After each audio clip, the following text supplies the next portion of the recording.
Hello दोस्तों, स्वागत है आपका हमारे YouTube channel study for knowledge and exam में। मैं हूँ आपका दोस्त अनिल। आज हम अध्ययन करेंगे पीजीटी तथा टीजीटी में पूछे जाने वाले बायोलॉजी से महत्वपूर्ण कुछ प्रश्न। ये जो प्रश्न आज हमने लिया है वह घटना चक्र से संबंधित है। और आज का जो प्रश्न है वह है जीवाणु यानी बैक्टीरिया से संबंधित कुछ प्रश्न हमने लिए हैं, उसी को हम लोग देखेंगे। सबसे पहले पहला प्रश्न जो है, प्लाज्मिड जो ड्रग प्रतिरोधक उत्पन्न करते हैं क्या कहलाते हैं? यानी ऐसे प्लाज्मिड जो ड्रग प्रतिरोधक उत्पन्न करते हैं उसको हम आर फैक्टर कहते हैं। अब इसके बाद यहाँ पे प्रश्न यह है कि प्लाज्मिड किसे कहते हैं। सबसे पहले यह देख लेते हैं कि जो बैक्टीरिया होता है उसमें गुणसूत्र यानी बैक्टीरिया के अंदर जो गुणसूत्र होते हैं, जो केंद्रक होता है, केंद्रक में जो गुणसूत्र पाए जाते हैं उसके अतिरिक्त एक छोटा सा वृत्ताकार डीएनए पाया जाता है जिसको हम प्लाज्मिड कहते हैं। तो यही प्लाज्मिड यानी कुछ जीवाणुओं में यह जो प्लाज्मिड होता है वह ड्रग्स प्रतिरोधक उत्पन्न करता है। तो ऐसे प्लाज्मिड को हम आर फैक्टर कहते हैं। इसको देख लेंगे हम लोग।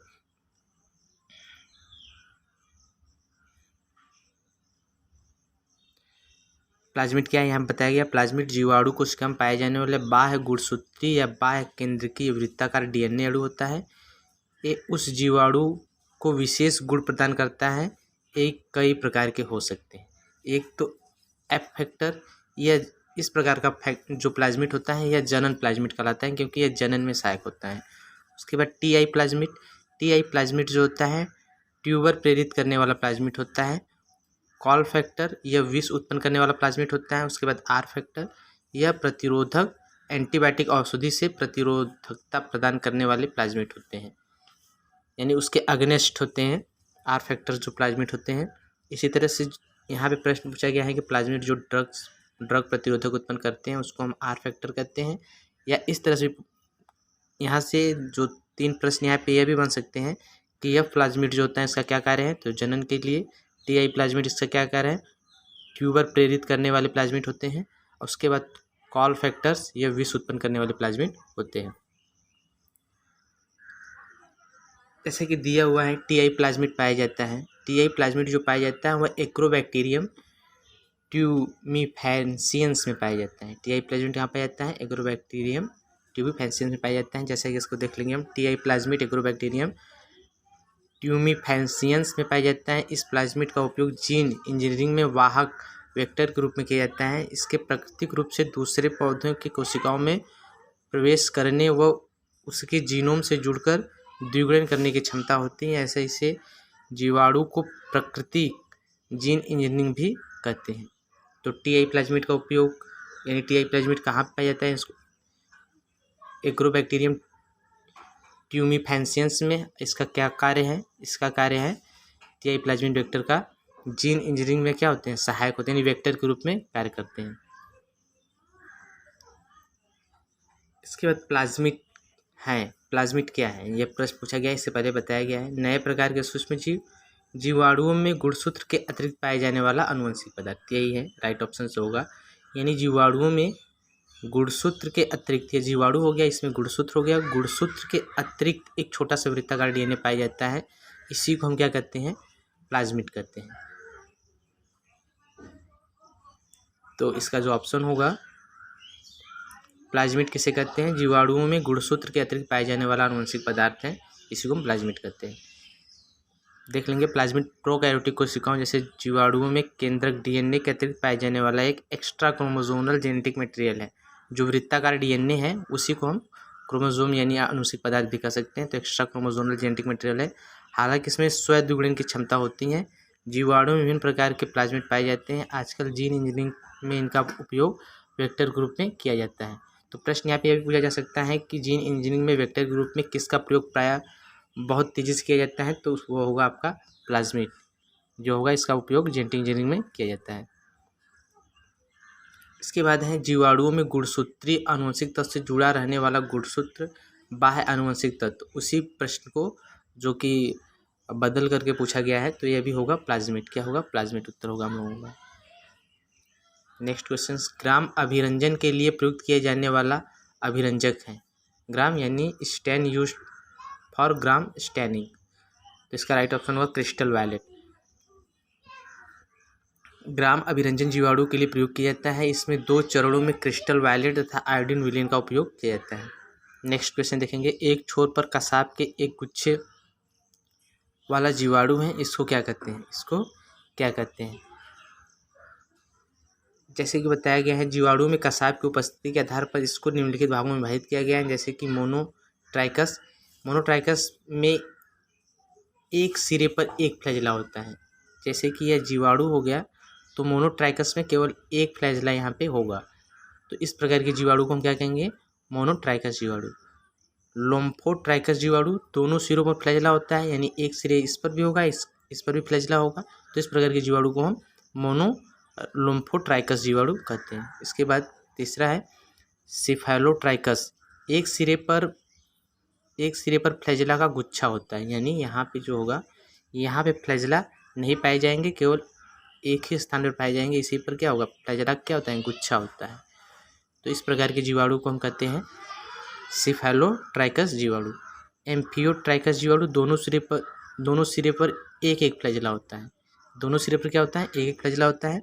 पेरीट्राइकस जीवाणु संपूर्ण सतह पर क्या होते हैं? फ्लैजिला, यानी पूरा जो यहाँ पर भी फ्लैजिला, हर जगह फ्लैजिला होता है, इसमें हर जगह फ्लैजिला उपस्थित होते हैं। इस प्रकार के जीवाणु को हम कहते हैं पेरीट्राइकस जीवाणु।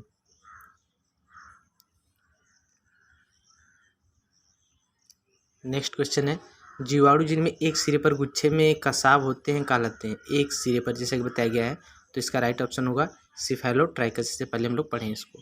यह TGT बायोलॉजी 2013 में पूछा गया प्रश्न है।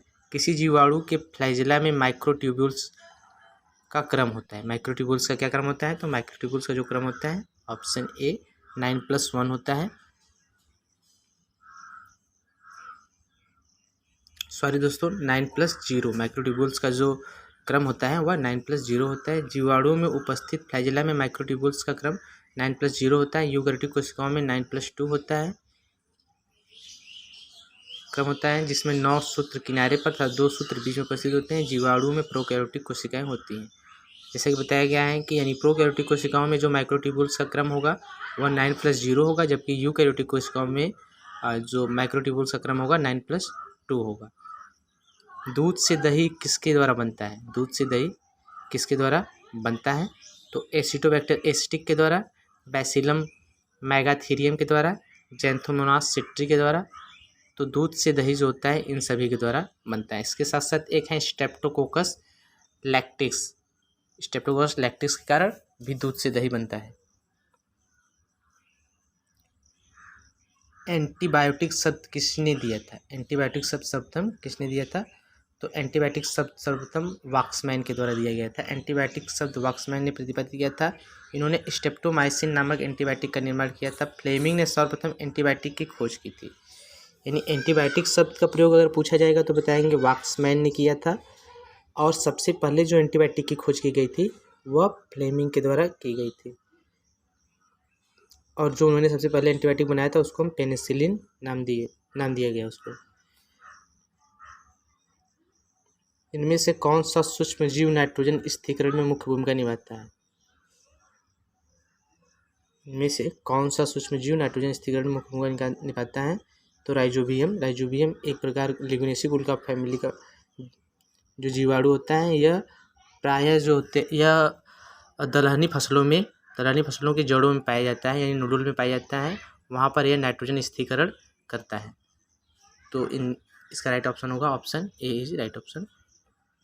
जैंथोमोनास सिट्री निम्न के लिए एक रोग का जीव है। जैंथोमोनास सिट्री निम्न के लिए एक रोग का जीव है। किसके लिए? तो इसका राइट ऑप्शन होगा सिट्रस कैंकर के लिए।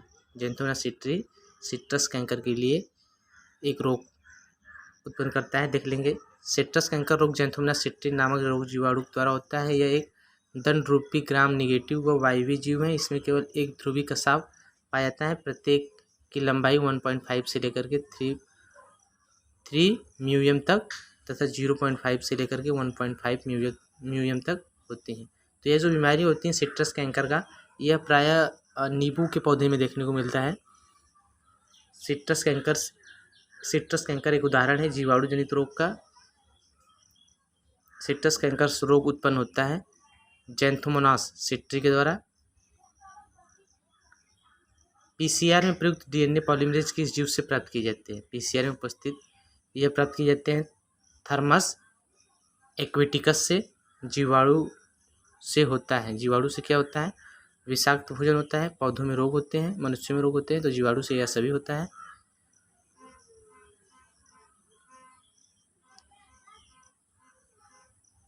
जीवाणु द्वारा भोजन विषाक्त मनुष्य के रोग तथा पौधों में रोग उत्पन्न करते हैं। विषाक्त भोजन में बाटुलिज्म नामक रोग होता है। कभी कोई प्रश्न पूछता है कि विषाक्त भोजन किस जीवाणु कारण होता है, तो क्लास्ट्रीडियम बाटुलिज्म नामक जीवाणु कारण जो भोजन होता है वह टॉक्सिक हो जाता है, यानी वह विषाक्त बन जाता है।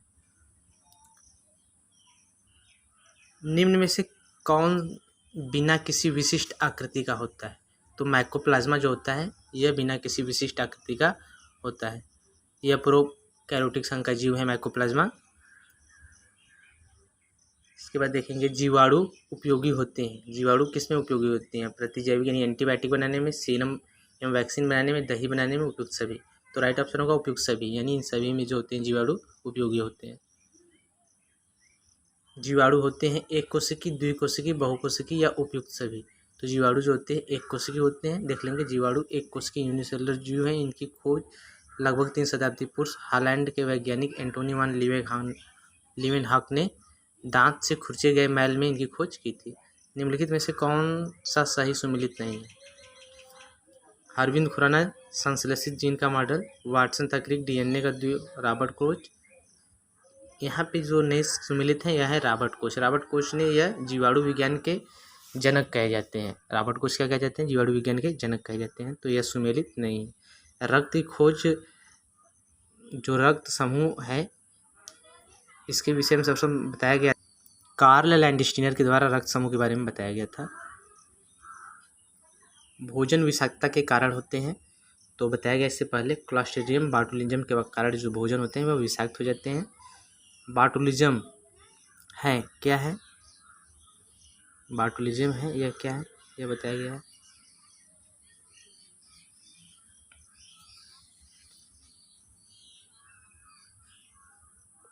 नेक्स्ट क्वेश्चन है क्वेश्चन नंबर 25। निम्नलिखित में से कौन रोग प्रोटोजोआ, जीवाणु तथा विषाणु से इसी क्रम में होता है? तो प्रोटोजोआ के कारण होने वाला रोग मलेरिया है, यह सही है। जीवाणु का प्रोटोजोआ के कारण होने वाला रोग पहला अमीबाइसिस भी है। प्रोटोजोआ के कारण होने वाला जो रोग है यह निद्रा रोग भी है। तो यहाँ पे जो क्रम दिया गया है, प्रोटोजोआ के कारण होने वाला रोग निद्रा रोग, जीवाणु के कारण होने वाला रोग रोहिणी और विषाणु के कारण होने वाला रोग यकृतशोथ है। तो इसका राइट ऑप्शन होगा ऑप्शन सी। प्रोपियोनी बैक्टीरियम से प्राप्त होता है। प्रोपियोनी बैक्टीरियम से प्राप्त होता है, तो इसका राइट ऑप्शन होगा विटामिन B12 जो होता है प्रोपियोनी बैक्टीरियम से प्राप्त होता है। यानी विटामिन B12 व्यापारिक स्तर पर उत्पादक प्रोपियोनी बैक्टीरियम से प्राप्त किया जाता है। इसमें विटामिन B12 स्यूडोमोनास बैक्टीरिया द्वारा भी उत्पन्न होता है। जीवाणु में श्वसन क्रिया का स्थान होता है। जीवाणु में श्वसन क्रिया का जो स्थान होता है वह होता है मीसोसोम।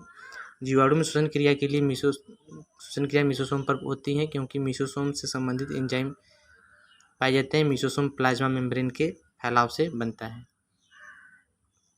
धान के खेतों का सबसे सामान्य नाइट्रोजन स्थिरीकरण करने वाला साइनोबैक्टीरिया है। कौन सा सबसे सामान्य है? तो जो सामान्य नाइट्रोजन स्थिरीकरण करने वाला बैक्टीरिया है नॉनस्टाकिनामेना, सैक्टोनेमा, यह सभी हैं, लेकिन बहुत कॉमनली पूछा गया है, तो यह होगा अलोसाइरा। अलोसाइरा धान के खेतों का सबसे सामान्य तथा सक्रिय नाइट्रोजन स्थिरीकरण करने वाला साइनोबैक्टीरिया है। जबकि सिलेंड्रोस्पर्म गन्ने तथा मक्के के खेतों में नाइट्रोजन स्थिरीकरण करते हैं। नॉनस्टाक भी यह जीवों में एंथोसिरास की जड़ों में नाइट्रोजन स्थिरीकरण करता है। तो नाइट्रोजन स्थिरीकरण करने वाले जो ब्लू ग्रीन एल्गी होते हैं वो जैसे कि नॉनस्टाक, सैक्टोनेमा, ओसियोलैट्री, अलासाइरा, यह सब क्या है? यह जो होते हैं नाइट्रोजन स्थिरीकरण करने वाले जीवाणु है, जो धान के खेतों में या पैडी सॉइल में पाए जाते हैं। मोस्टली ये जो पाए जाते हैं जल में पाए जाते हैं, यानी धान के खेत में पाए जाते हैं। इसके बाद यहाँ पे जो दिखाया गया है सिलेंड्रोस्पर्म, यह गन्ने तथा मक्के के खेते में क्या होते हैं? नाइट्रोजन स्थिरीकरण करते हैं। तो प्रश्न यह भी पूछा जा सकता है कि गन्ने तथा मक्के के खेती में नाइट्रोजन स्थिरीकरण करने वाले जीवाणु कौन है? तो वह होगा सेलेंड्रोस्पर्मम। क्राउन गाल रोग उत्पन्न होता है तो एक्रोबैक्टीरियम से उत्पन्न होता है क्राउन गाल। पौधों में क्राउन गाल नामक रोग एक्रोबैक्टीरियम ट्यूमिफिसेंसिस नामक जीवाणु से उत्पन्न होता है। कोढ़ का कारण है तो माइक्रोबैक्टीरियम लेप्टी, ये जो होगा राइट ऑप्शन हमारा होगा, option D is right option. PPLO क्या है? तो पीपीएलओ एक प्रोकैरियोटिक कोशिका है। क्या है? प्रोकैरियोटिक कोशिका है पीपीएलओ, जिसको हम माइकोप्लाज्मा कहते हैं। यह सबसे छोटा जीव है, एक प्रोकैरियोटिक जीव जिसमें एक जीवाणु के समकक्ष माना जाता है। यह सबसे छोटा ज्ञात कोशिका है, इसमें कोशिका भित्ति नहीं होती है।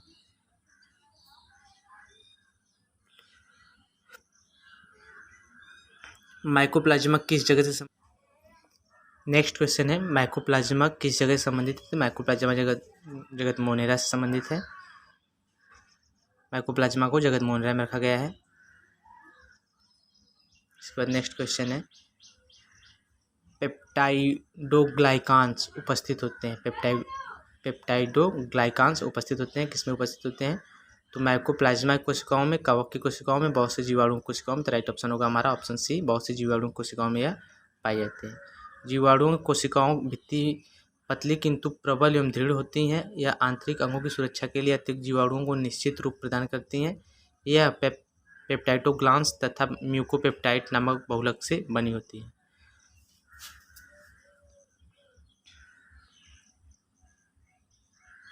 जीवाणुओं में कंजुगेशन की खोज की थी। जीवाणुओं में कंजुगेशन एक रिप्रोडक्शन प्रोसेस है, इसकी खोज सर्वप्रथम किसने की थी? तो इसकी खोज सर्वप्रथम किया गया था लेडरबर्ग तथा टेटम के द्वारा। लेडरबर्ग तथा टेटम के द्वारा इसकी खोज की गई थी। देख लेंगे, जीवाणुओं में संयुग्मन यानी कंजुगेशंस की खोज लेडरबर्ग तथा टेटम द्वारा की गई थी। ई कोलाई नामक जीवाणुओं में की गई थी सबसे पहले। संयुग्मन लैंगिक प्रजनन की एक विधि है, इसमें एक जीवाणु अपने आनुवंशिक पदार्थ को दूसरे जीवाणुओं में आपस में संपर्क के माध्यम से स्थानांतरित करता है। संयुग्मन के दौरान एक जीवाणु का आनुवंशिक पदार्थ यानी दाता तथा दूसरा पदार्थ प्राप्तकर्ता होता है, यानी जिसका आनुवंशिक पदार्थ दूसरे जीवाणुओं में प्रवेश कराया जाता है उसको हम दाता कहते हैं, जो ग्रहण करता है उसको हम प्राप्तकर्ता कहते हैं।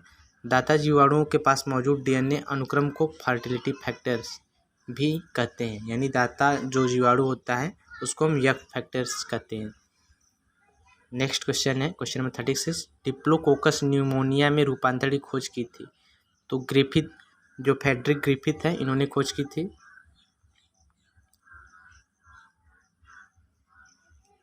फ्रेडरिक ग्रिफिथ ने डिप्लोकोकस निमोनी जीवाणु में रूपांतरण प्रक्रिया की खोज की थी। बाद में एवरी, मैकलॉयड तथा मैकर्टी नामक वैज्ञानिकों ने इस प्रयोग को दोहराकर आनुवंशिक पदार्थ की रासायनिक प्रवृत्ति का पता लगाया था।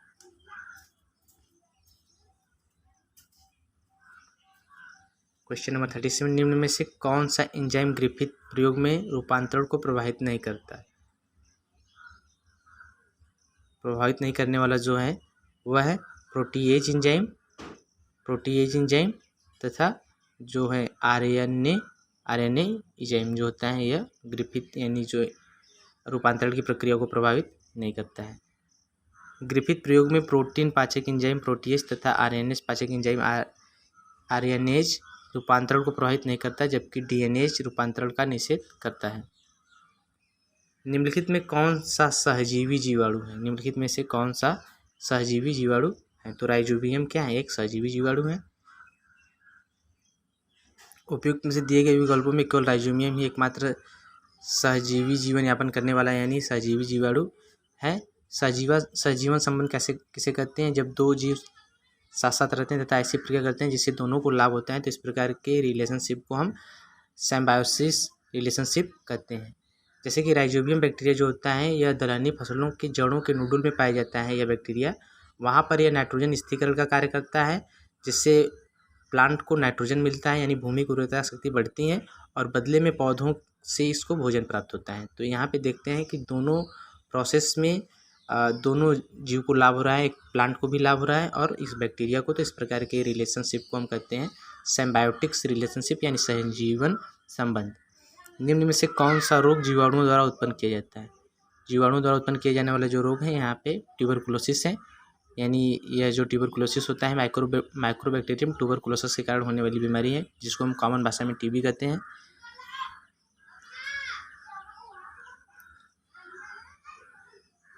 इसके बाद यहाँ पे पूछा गया है plague is केस्ड by the monerans, तो पास्चुरेला पेस्टिस के कारण होने प्लेग जो होता है प्लेग एक संक्रामक रोग है। यह यार्सिनिया पेस्टिस या पास्चुरेला पेस्टिस नामक जीवाणु द्वारा होता है।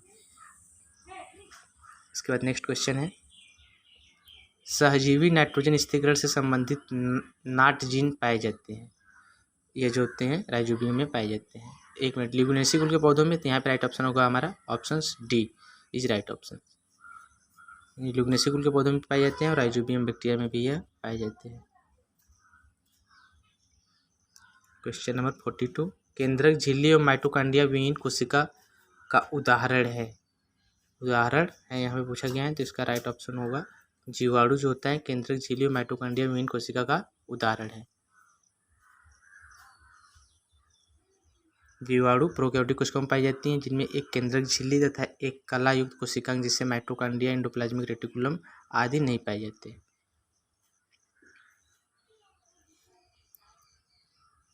तो प्रश्न यहाँ पूछा जा सकता है कि माइटोकॉन्ड्रिया जीवाणु में पाए जाते हैं, तो ऑप्शन होगा नहीं, माइटोकॉन्ड्रिया नहीं पाए जाते। इसके स्थान पर मीसोसोम पाया जाता है। एंडोप्लाज्मिक रेटिकुलम्स जो होते हैं ये भी जीवाणुओं में नहीं पाए जाते हैं। नेक्स्ट क्वेश्चन है हमारा, नेक्स्ट क्वेश्चन देखेंगे क्वेश्चन नंबर 43 जीवाणु में एंटीबायोटिक के प्रति प्रतिरोधकता संबंधित जीन कहाँ स्थित होते हैं, कहाँ पे स्थित होते हैं, तो वो होते हैं प्लाज्मिड में। कहाँ पे? प्लाज्मिड में। बैक्टीरिया में विभिन्न प्रकार के प्लाज्मिड होते हैं, जो एक छोटे वृत्तीय द्विसूत्री डीएनए होते हैं। जीवाणु कोशिका को कोशिका लक्षण प्रदान करते हैं तथा विभिन्न प्रकार के होते हैं, जिसे हम आर प्लाज्मिड कहते हैं। जीवाणु को एंटीबायोटिक के प्रति प्रतिरोधकता प्रदान करते हैं, जैसा कि इससे पहले बताया गया है। इसके बाद मीजोसोम्स पाए जाते हैं। मीजोसोम्स बैक्टीरिया में पाए जाते हैं। जिस तरह से एक कोशिका में माइटोकॉन्ड्रिया होता है, उसी तरह से जीवाणु कोशिका में जो माइटोकॉन्ड्रिया कार्य किया जाता है वह मीसोसोम के द्वारा किया जाता है।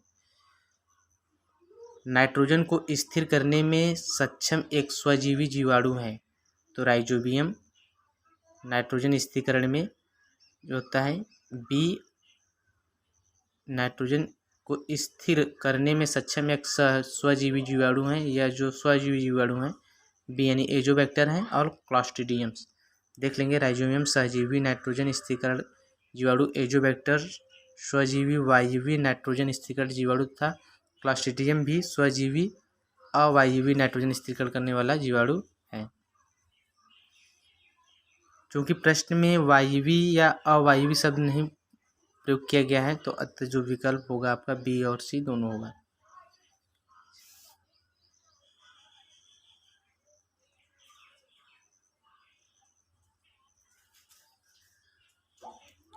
राइजोबियम बैक्टीरिया भी जो होता है या नाइट्रोजन स्थिरीकरण करता है, तो यहाँ पे जो राइट ऑप्शन होगा राइजोबियम बैक्टीरिया भी हैं, एजोबैक्टर भी हैं और क्लॉस्ट्रीडियम, ये तीनों बैक्टीरिया जो है नाइट्रोजन स्थिरीकरण करने के लिए जिम्मेदार हैं। इसके बाद नीलहरित शैवाल किस पौधे में नहीं पाई जाती? नीलहरित शैवाल किस पौधे में नहीं पाई जाती? तो पाइनस में जो होता है नीलहरित शैवाल नहीं पाया जाता, बाकी साइकस में पाया जाता है।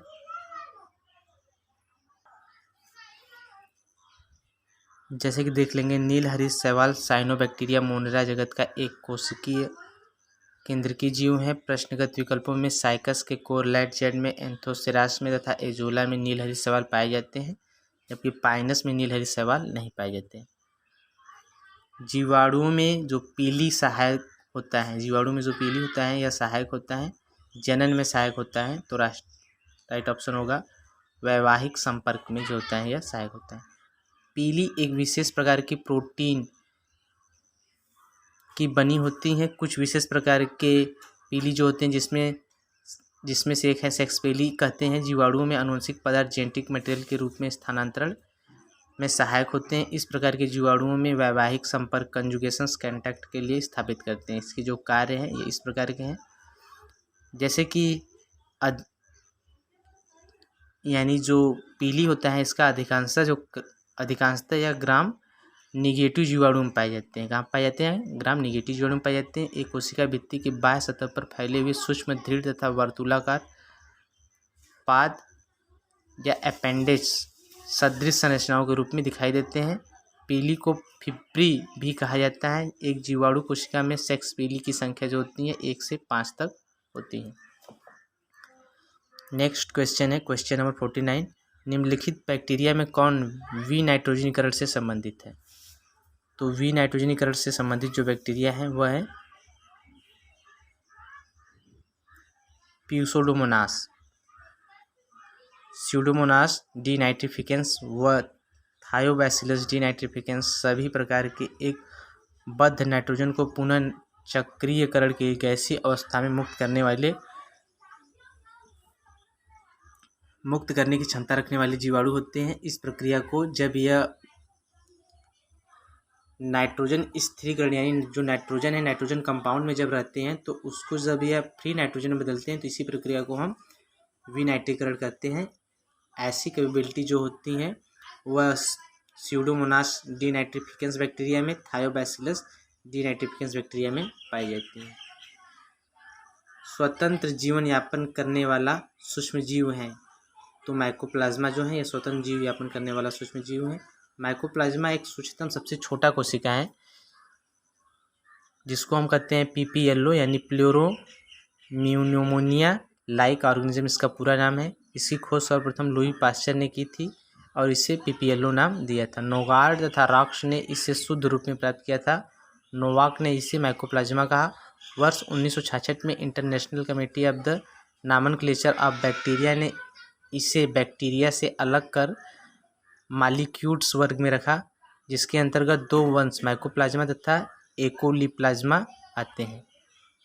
माइकोप्लाज्मा मृतोपजीवी, परजीवी या रोगजनक होते हैं।